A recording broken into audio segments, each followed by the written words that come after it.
Hello viewers, this is Ramesh Chopra, cricket coach and motivator once again with all of you. आज हम एक नए topic के साथ आपके सामने आए हैं। आज का टॉपिक हमारा है पिच, जिसके ऊपर हम खेलते हैं। और अगर पिच नहीं है तो फॉर्मल क्रिकेट का होना भी तकरीबन इम्पॉसिबल है। आज हम इसी की लंबाई, चौड़ाई, crease, stumps, danger area, bowler कहाँ से बॉल डालता है, बैट्समैन जब आता है तो बैट्समैन क्या करता है शुरू में, हम वो सारी बातें डिस्कस करने वाले हैं। इस स्टम्प्स के सेट से लेके जो स्टम्प्स उस एंड पे है सेट, ये दो स्टम्प्स के सेट के बीच की दूरी 66 फुट की होती है, या हम कह दें 22 यार्ड्स की होती है। अगर हम मीटर्स में लें तो 20.12 मीटर की होती है। ये हो गई इसकी लेंथ। जो पिच की चौड़ाई होती है वो हम बॉलिंग क्रीज से ले लेते हैं। यहाँ से लेके यहाँ तक बॉलिंग क्रीज की चौड़ाई 8 फुट 8 इंच की होती है और इसके सेंटर में स्टम्प्स लगी होती हैं। ऐसे ही उस तरफ की जो बॉलिंग क्रीज है उसकी चौड़ाई 8 फुट 8 इंच होती है और सेंटर में स्टम्प्स लगी होती हैं। हमारी ये दोनों बॉलिंग क्रीज एक दूसरे के साथ पैरेलल हैं। हम कैसे देखेंगे उसके लिए आपको तरीका बता रहा हूं। जब भी आप पिच बनाएं वो तरीका आप निकालना। आप क्या करेंगे, आप बॉलिंग क्रीज के इस कोने से और बॉलिंग क्रीज का उस तरफ का कोना, मतलब जो कोना ऑफ साइड का है बॉलिंग क्रीज का, उस कोने से लेके जो उस एंड पे कोना है बॉलिंग क्रीज का ऑन साइड में, ऐसे डायगोनल देखेंगे। और सिमिलरली इस क्रीज के कोने से लेके जो बॉलिंग क्रीज का ये कोना है ऑन साइड का, यहां से लेके और उस तरफ का जो बॉलिंग क्रीज का कोना है डायगोनल, ये दोनों डायगोनल आपके 66 फुट और 7 इंच के आने चाहिए। अगर ये डायगोनल आपका 66 फुट 7 इंच का आ रहा है तो इसका मतलब ये है कि दोनों बॉलिंग क्रीज एक दूसरे के पैरेलल हैं। तो हमारी लेंथ पिच की 66 फुट हो गई, चौड़ाई पिच की 8 फुट 8 इंच हो गई और डायगोनल दोनों तरफ 66 फुट 7 इंच निकल आया। तो आपकी मेजरमेंट बिल्कुल परफेक्ट है। अब हम सबसे पहले बात करते हैं जो 3 अलग अलग क्रीजेज हैं। जैसे पहले बोल चुका हूं, ये बॉलिंग क्रीज है। इसको बॉलिंग क्रीज क्यों कहा जाता है? इसलिए कहा जाता है कि बॉलर का बैक फुट इसी क्रीज के आसपास लैंड करता है, इसलिए इसको बॉलिंग क्रीज कहा जाता है। दूसरा कारण ये है कि बॉलर का एम इन स्टंप्स को हिट करने का होता है।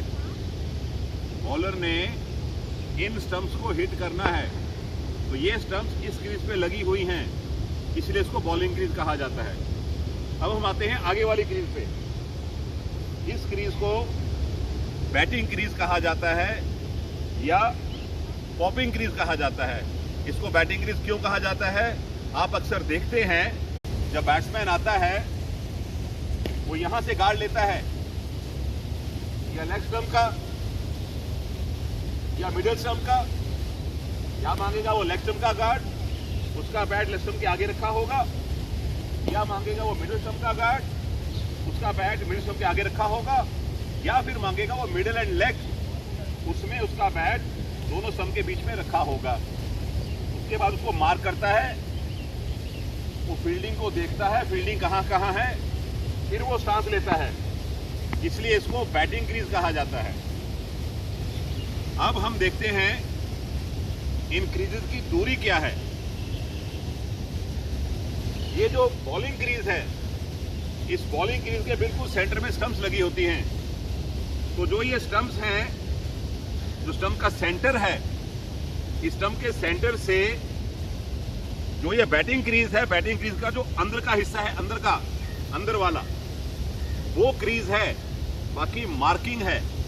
यहां से लेके ये दूरी 4 फुट की होती है। इसलिए आप अक्सर देखते हैं रन आउट के लिए अगर बैट्समैन का बैट ऑन द लाइन होता है, ऑन द लाइन, तो उसको आउट गिना जाता है। बॉलर का पैर अगर ऑन द लाइन है, ये देखिए ध्यान से, बॉलर का पैर ऑन द लाइन है तो ये नो बॉल गिनी जाती है। उसका कुछ हिस्सा अंदर आना चाहिए, इसलिए आपको समझा रहा हूं।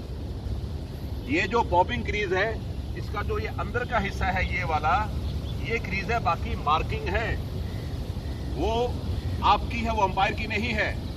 अंपायर का यहां से लेके पीछे का हिस्सा अंपायर का है, वो आपको इसके अंदर रहना है। अब आती है ये वाली क्रीज, ये देखेंगे आप, एक क्रीज ये है और दूसरी क्रीज ये है। तो ये वर्टिकल लाइन है, ये दोनों रिटर्न क्रीज कहलाती हैं। यहां से पॉपिंग क्रीज साथ जुड़ती है, यहां से बॉलिंग क्रीज साथ जुड़ती है। तो बॉलिंग क्रीज से लेके पीछे तक ये 4 फुट तक एक्सटेंड होती है। सिमिलरली जो ये रिटर्न क्रीज पॉपिंग क्रीज से जुड़ रही है, ये टोटल जो पॉपिंग क्रीज है, ये पीछे को इधर को 5-6 फुट, इस तरफ 5-6 फुट, ये अक्सर मार्किंग होती है। पर कई बार ये बहुत लंबी लंबी मार्क होती है और अंपायर कई बार इमेजिनरी लाइन भी ले लेता है इसको लंबा आगे तक। ओके, अब हम डिस्कस करते हैं स्टम्प्स के बारे में। जो स्टम्प्स हैं, इनकी चौड़ाई 9 इंच होती है। यहां से लेके यहां तक ये चौड़ाई 9 इंच की है। यहां से लेके ग्राउंड के लेवल से लेके पिच के नीचे ग्राउंड से लेके और ऊपर तक ये जो हाइट है स्टम्प्स की, ये होती है 28 इंच। कितना? 28 इंच। चौड़ाई कितनी थी? 9 इंच। हाइट कितनी है? 28 इंच। ये आप देख रहे हैं 2 बेल्स लगी हुई हैं। बैट्समैन तभी आउट गिना जाता है जब ये बेल डिसलॉज होती है, ऐसे उठ गई, नीचे गिर गई, बैट्समैन आउट गिना जाता है। अगर ये बेल उठ के वापस टिक गई तो बैट्समैन आउट नहीं होता, नॉट आउट है वो। इसका डिसलॉज होना, इसका हटना, इसका हिलना बहुत जरूरी है, हट के वहां से। ये जो बेल्स की हाइट है, ये मैक्सिमम आधा इंच हो सकती है। ये बातें आपको नोट करना बहुत जरूरी है। अब हम बॉलर इन चीजों को कैसे यूज करता है। अगर बॉलर राइट आर्म बॉलर है और उसका बॉलिंग आर्म स्टंप के पास है, ये हो गया उसका over the wicket. Okay, right arm bowler अगर उसका बॉलिंग आर्म स्टंप से दूर जा रहा है, ये हो गया उसका अराउंड द विकेट। वहीं लेफ्ट आर्म बॉलर अगर उसका हाथ बॉलिंग आर्म स्टंप के पास है, ये हो गया उसका ओवर द विकेट। दूसरी तरफ अगर उसका बॉलिंग आर्म स्टंप से दूर है, ये हो गया अराउंड द विकेट। ये बातें मैं आपको क्यों बता रहा हूं?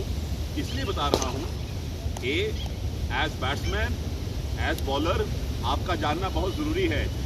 और दूसरा इससे भी जरूरी मेरे लिए ये है क्योंकि अब इसके बाद मैं बॉलिंग की बहुत सारी वीडियोस लेके आने वाला हूं, तो आपको कोई कंफ्यूजन ना रहे, आपका माइंड बिल्कुल क्लियर रहे, इसलिए आपको सब डिटेल में बता रहा हूं। दूसरा, जब बॉलर, हम कहते हैं कि बॉलर विकेट के पास से बॉल डाल रहा है, फ्रॉम क्लोज टू स्टंप्स, ये होता है स्टंप्स के क्लोज आके। उसका अगर बॉलिंग बैकफुट जो है स्टंप के पास लैंड कर रहा है, वो स्टंप के क्लोज से बॉल डाल रहा है। अगर उसका बॉलिंग स्टंप से दूर हो रहा है तो उसका बैकफुट जो होगा वो लगभग रिटर्न क्रीज के पास लैंड करेगा। ये हो गया अवे फ्रॉम द स्टंप।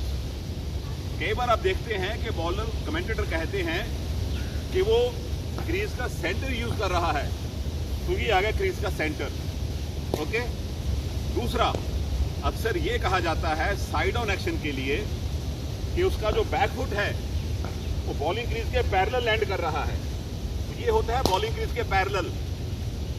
यहां से देखेंगे आपको अच्छा नजर आएगा। ये देखिए, ये फुट हो गया बॉलिंग क्रीज के parallel. Alright, side on action के लिए बॉलर इस कंधे के ऊपर से देखेगा, ये होगा साइड ऑन। अब होता है कई प्लेयर्स सेमी साइड ऑन पे आते हैं, ये कहा जाता है कि उसका बैकफुट पार्शली पैरेलल है, पार्शली। तो ये यहाँ पे बैक फुट की टो स्क्वायर की तरफ जाती है, ये आ गया उसका पार्शली पैरेलल। एक होता है जो बैक फुट, जो टो है बैक फुट की, वो बैट्समैन की तरफ है, यहाँ होता है ओपन चेस्ट। ये आपके लिए जानना बहुत जरूरी है। ये बातें कुछ आप नोट करिए और दिमाग में बिठा के रखिए है कि नो बॉल बॉलर कैसे डाल सकता है। एक, अगर उसका बैकफुट ये रिटर्न क्रीज को टच भी कर गया, ये देखिए टच भी कर गया बैकफुट, तो ये नो बॉल है। दूसरी तरफ उसके फ्रंट फुट का कोई पार्ट अगर क्रीज के अंदर नहीं है, क्रीज के अंदर नहीं है, तो ये पैर चाहे बॉल की लाइन के ऊपर है, क्रीज के ऊपर है, बॉलिंग क्रीज के, या क्रीज के बाहर है, ये नो बॉल है। अब एक बहुत जरूरी चीज आपसे मैं शेयर करने वाला हूं। अक्सर आप देखते हैं कि डेंजर एरिया बहुत बोलते हैं। वो डेंजर एरिया क्या होता है समझ लीजिए ध्यान से, ये समझने की बात है। स्टंप से बैटिंग क्रीज 4 फुट दूर है, ओके। बैटिंग क्रीज से ये जो लाइन आप देख रहे हैं, ये लाइन 5 फुट दूर है। बैटिंग क्रीज से 5 फुट दूर ये लाइन क्यों बनाई है? आपको डेंजर एरिया दिखाने के लिए। डेंजर एरिया क्या होता है? ये मिडिल स्टंप से 1 फुट इधर, मिडिल स्टंप से 1 फुट इधर, ये लाइन उस लाइन तक, और ये लाइन उस लाइन तक, और ये लाइन आगे तक ले लीजिए आप, पूरी आगे तक, वहां तक। जो इसके पीछे का एरिया है उसमें बॉलर का पैर कहीं भी आएगा वो सेफ है, वो सेफ जोन में है। अगर वो बॉल करने के बाद इस जोन के अंदर आ रहा है तो आप डेंजर एरिया में आ रहे हो।